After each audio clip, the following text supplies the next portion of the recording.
I received my first official job when I was 16 years old. I was hired by Best Buy as a cashier. Blue shirt, khaki pants. It was all just very, very awkward.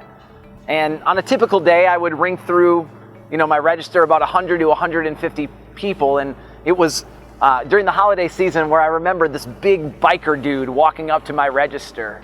He was huge. He had the bandana, the shades, the muscles, the tattoos. And I just remember thinking, oh dear Lord, there is a very good chance I am going to die.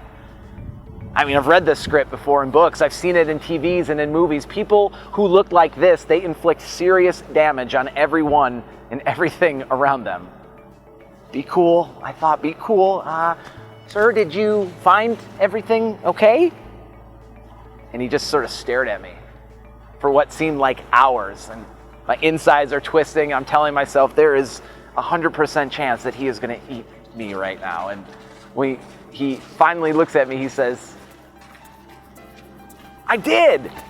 Got everything I needed and more. I'm buying a bunch of toys for kids who are less fortunate at my church. And as he was leaving, he put his giant hand up in the air and he gives me a high five and he says, you're awesome. It's been said that judging a person doesn't define who they are, it defines who you are. There are many areas in my life that, from a character standpoint, I need improvement on, but maybe the biggest is judgment. Maybe you can relate. I mean, so often in the first 5 seconds, we, on one glance, look at somebody and we put them in these categories, in these boxes. Oh, they wear that, so that means that they're like this, or they voted for that person, which means they believe that, or, oh, right, they practice that religion, or they're from that culture, or they drive that car. Well, then that obviously means that they act like this. In less than 5 seconds, we think we know somebody's entire story, but the truth is we don't even know page 1. You see, when you define somebody based on what they look like on the outside, we limit them. We limit their ideas, their talents, their contributions. We limit what's possible for their life. And when you have enough people who put limits on who you are and who you can become, you can't help feel but, well, limited.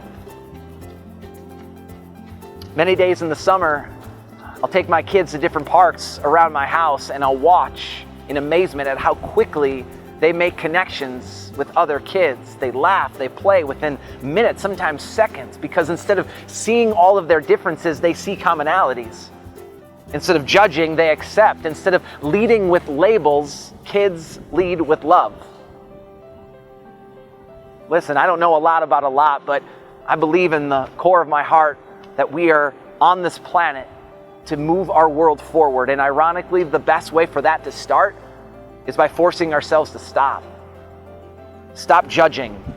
Stop stereotyping. Stop limiting. Stop labeling. And the bottom line, and I'm not trying to be too simplistic about this, but honestly, it doesn't have to be any more complicated. When we lead with love instead of labels, we make our class better. We make our school stronger. We make our world more connected.